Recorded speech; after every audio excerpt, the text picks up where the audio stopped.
Olá! Veja no Jornal de hoje. Em sessão extraordinária na Câmara de Osasco, vereadores aprovam 11 projetos.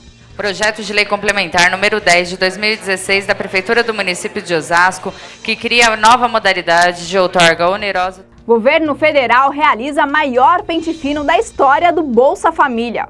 O governo informou que esse pente fino será feito todo mês a partir de agora. A ideia é incluir novas famílias. Ministério da Saúde busca medidas para garantir a distribuição de medicamentos contra doenças que podem se tornar epidemias. Os fabricantes brasileiros não conseguem produzir o remédio a um preço competitivo, porque uma lei impede aumento de preço incompatível com a inflação. A aplicação do Enem 2016 tem balanço positivo.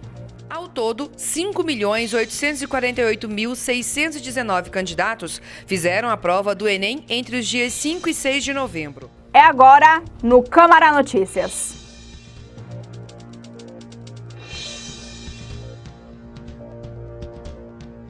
Na última terça-feira, a Câmara Municipal de Osasco realizou uma sessão extraordinária em que os vereadores discutiram e votaram 11 projetos. Todos foram aprovados.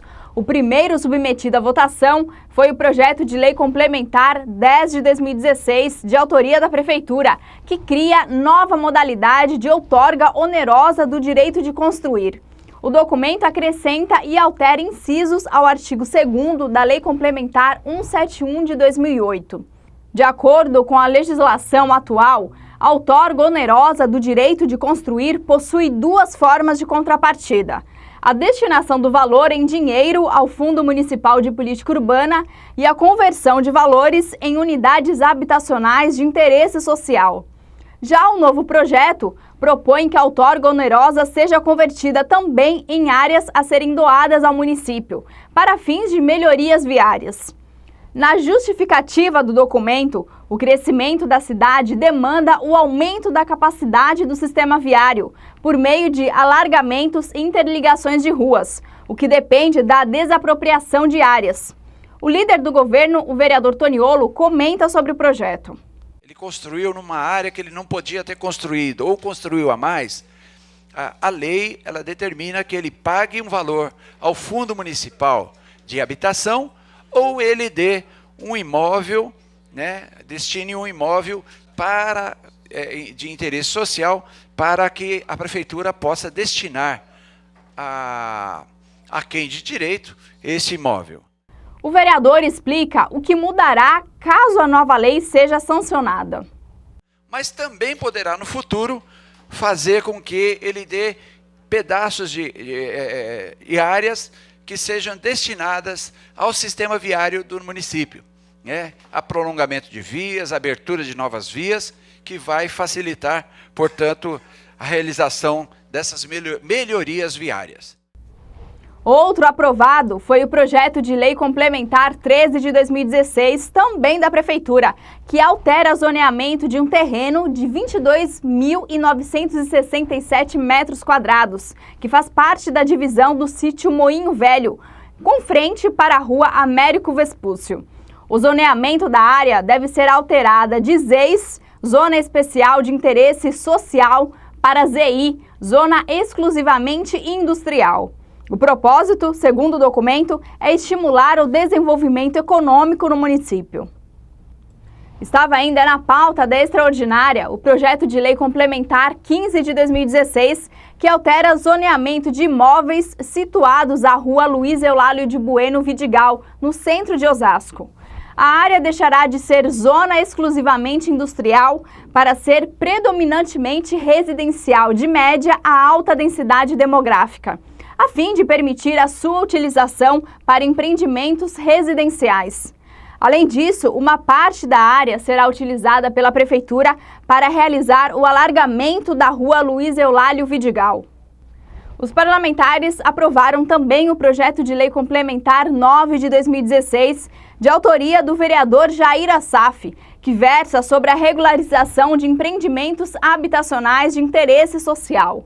O objetivo é criar condições legais necessárias para permitir a regularização documental de empreendimentos construídos por órgãos da administração direta, municipal ou estadual, como por exemplo o CDHU, e que foram concluídos até 31 de dezembro de 2012. Os imóveis já estão ocupados, mas ainda carecem de documentação. E foi submetido à votação também o projeto de lei 20 de 2016, em que a Prefeitura revoga a Lei 3.795 de 2003. A proposta é extinguir a lei que autoriza o Executivo a ceder em regime de comodato, empréstimo gratuito, durante 25 anos, imóvel de propriedade do município, localizado no quilômetro 18, à Associação dos Engenheiros, Arquitetos e Agrônomos de Osasco e ao CREA São Paulo. De acordo com o projeto, a lei que se pretende revogar está em desacordo com o padrão de norma legal exigível e será proposta uma nova forma jurídica para impulsionar a edificação da sede social das entidades.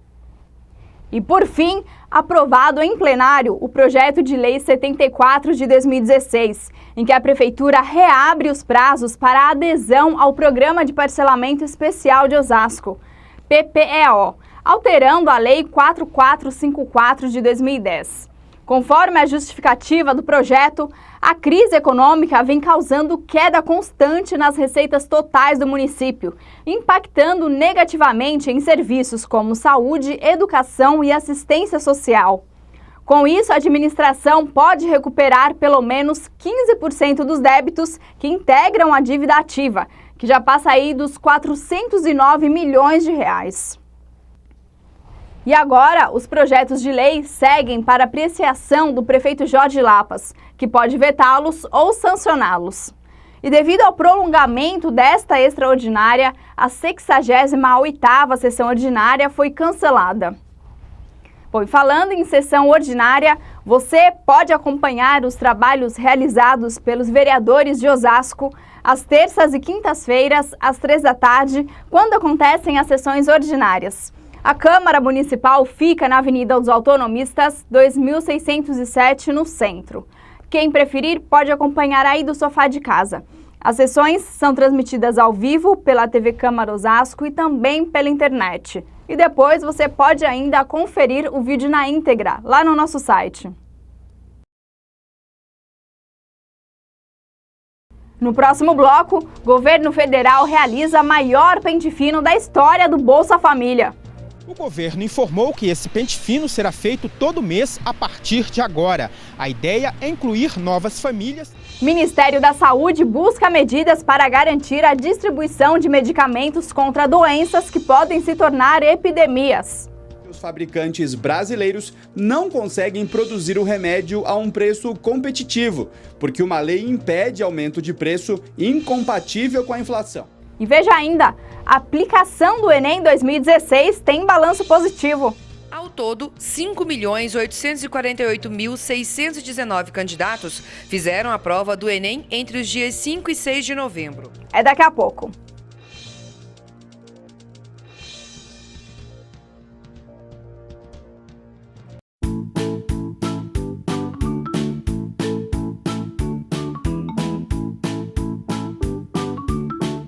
Parabéns, Miguel. Beijo. Parabéns.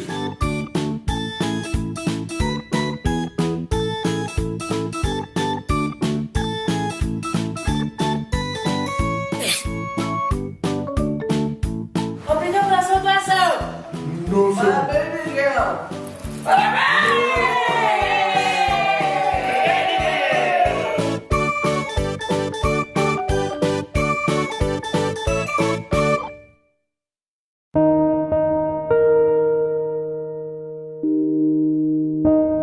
O que existe além do que já foi tratado sobre o amor? Já interpretei e dei vida a inúmeros personagens, mocinhos, vilões. Você que acompanhou a minha carreira pode ter se identificado com alguns desses personagens. Hoje eu venho aqui não para interpretar, mas para convidar você para ser um personagem do bem. Ajude as Casas André Luiz para que possamos juntos continuar cuidando do deficiente. Uma casa com mais de 2.000 mocinhos que precisam da sua ajuda.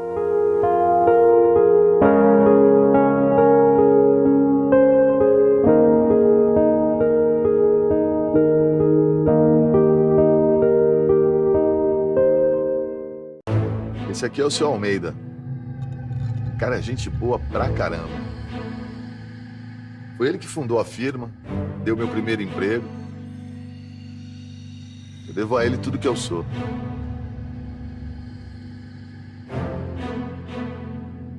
Amanhã, aqui perto da firma, eu vou atropelar o seu Almeida. E ele não vai resistir. Infelizmente. Meu nome é Jefferson. Mas pode chamar a gente de estatística.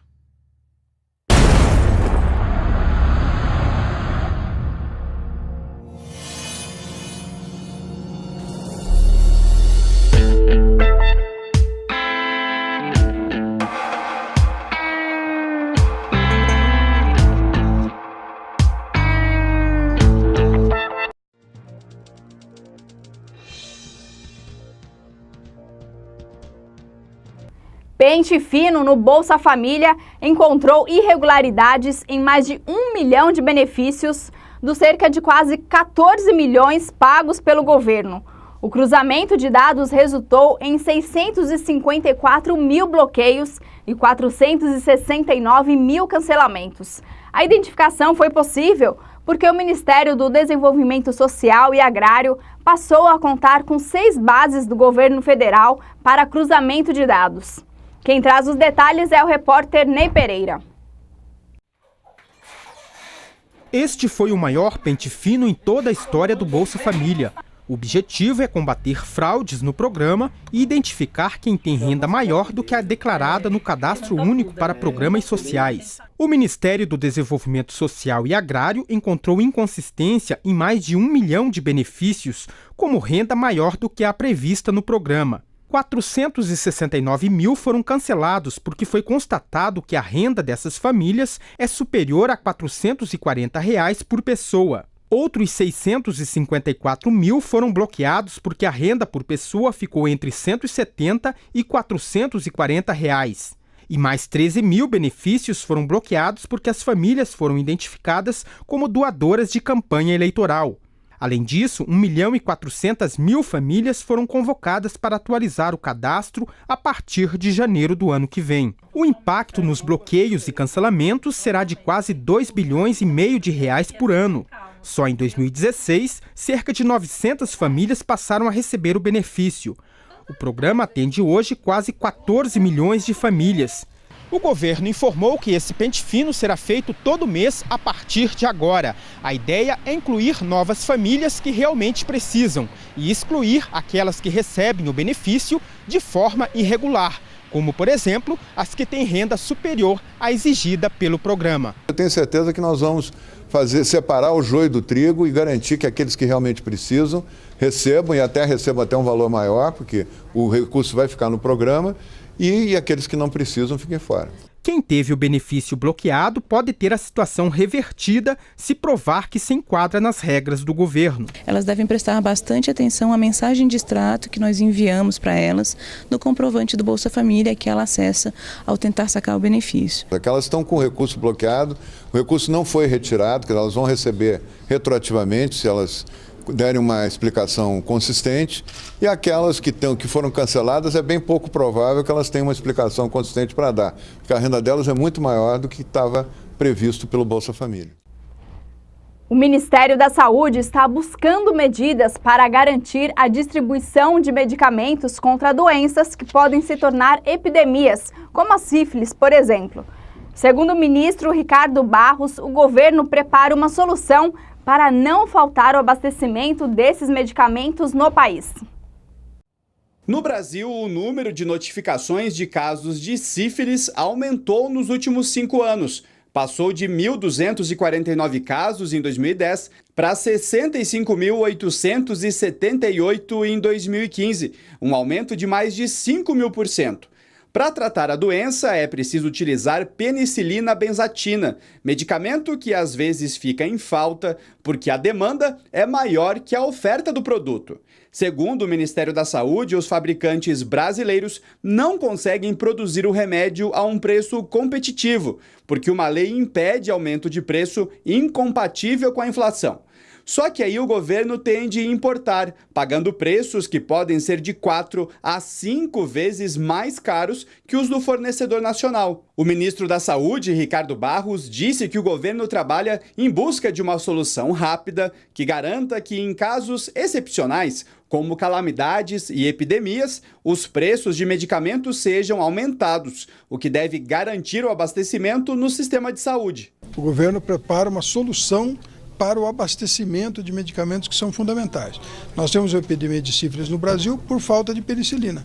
Então nós precisamos dar solução, viabilizar economicamente a produção desse medicamento para atender as pessoas. Então é isso que será feito. Ricardo Barros disse ainda que tem cobrado agilidade na aprovação de novos medicamentos pela Anvisa, a Agência Nacional de Vigilância Sanitária. É importante que a Anvisa tenha agilidade sem prejuízo da segurança e da defesa do consumidor.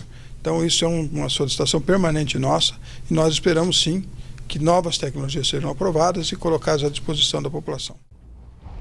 Quase 6 milhões de alunos realizaram as provas do Exame Nacional do Ensino Médio, o Enem, nos dias 5 e 6 de novembro.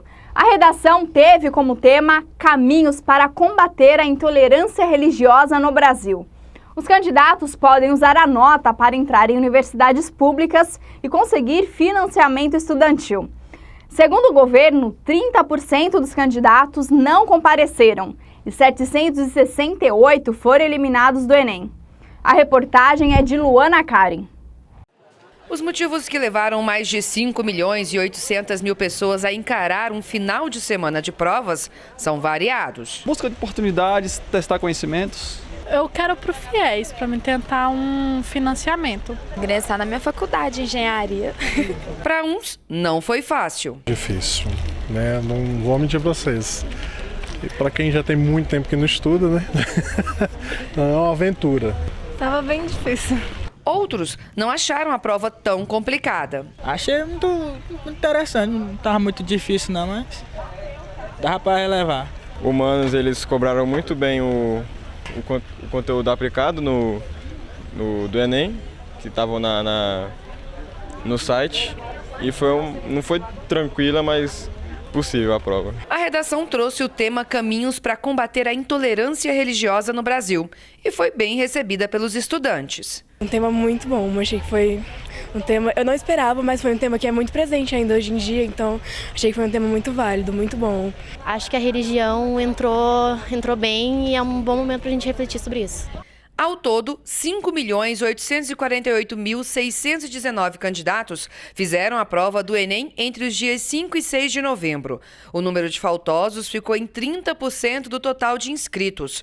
O Amazonas foi o estado com maior número de abstenções. Por outro lado, o Piauí teve o menor número de ausentes. Nos 2 dias de provas, 768 candidatos foram eliminados por descumprimento de regras. 5 atendimentos médicos foram feitos e em 22 locais de prova, houve falta de energia elétrica. O ministro da Educação fez uma avaliação positiva da aplicação do exame. Diante do quadro que nós acompanhamos nos últimos dias, nas últimas semanas, eu diria que foi um sucesso absoluto o Enem 2016. Por conta da ocupação de alguns locais de prova, 271.033 estudantes tiveram o exame adiado e vão fazer a prova nos dias 3 e 4 de dezembro. Infelizmente, 3%, total aí algo em torno como 271 mil inscritos, tiveram ou terão que fazer o exame no início de dezembro. Foi a solução mais segura adotada pelo Ministério da Educação.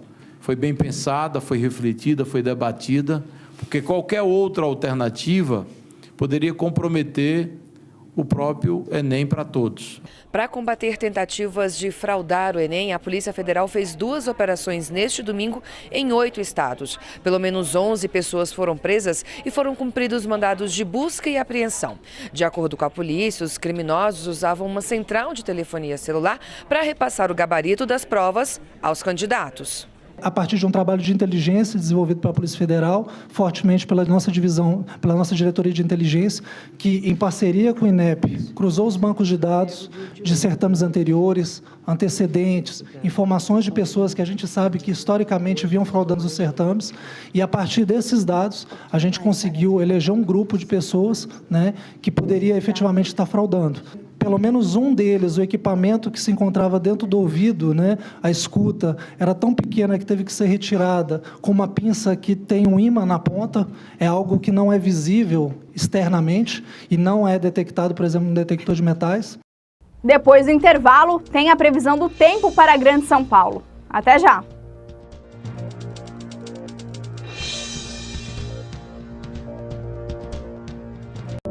Eu tenho 5 anos e sou filha única, mas eu vou ganhar irmãozinho quando tiver 10.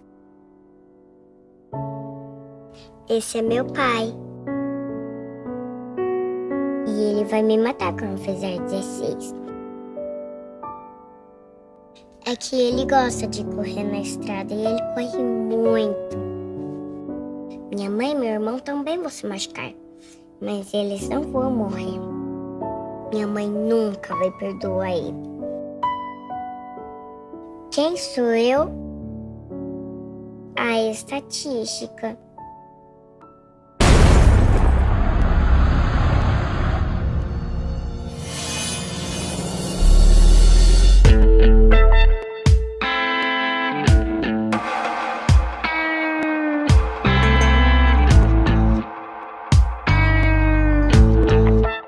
Paixão da minha vida? Oh, a Fifi, minha cadelinha que eu encontrei na rua. A Fifi adora brincar com outros cachorros, passear pelo bairro. O que ela mais detesta é tomar banho. E a coisa que ela mais adora é criança. Ela é um amor. Quem cria nem sempre vê o que há de errado. Por isso, a propaganda precisa do CONAR. Graças à economia voluntária feita pela população, estamos mantendo o abastecimento de água para os nossos clientes, mesmo durante a maior falta de chuva dos últimos 84 anos. Mas a seca continua, assim como o desafio de todos nós. Por isso, estamos ampliando o bônus para as 31 cidades atendidas pela Sabesp na região metropolitana. Quem economizar 20% vai ganhar 30% de desconto na conta de água. Com o esforço de todos, podemos fazer muito mais. Água, sabendo usar, não vai faltar.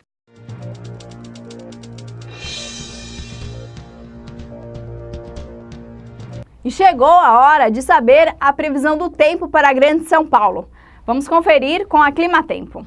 O dia vai amanhecer com névoa na região metropolitana do estado de São Paulo, mas logo se dissipa, o sol predomina ao longo de todo o dia, esquenta e entre a tarde e a noite ocorrem pancadas de chuva de forma isolada, mas esta chuva pode vir com raios e há risco de temporais isolados. A mínima prevista para a capital é de 19 graus e máxima de 31 graus. Em Guarulhos, mínima de 18 e a máxima pode chegar aos 32 graus. Por hoje é só. O Câmara Notícias fica por aqui. Nós nos vemos na próxima edição. Até lá!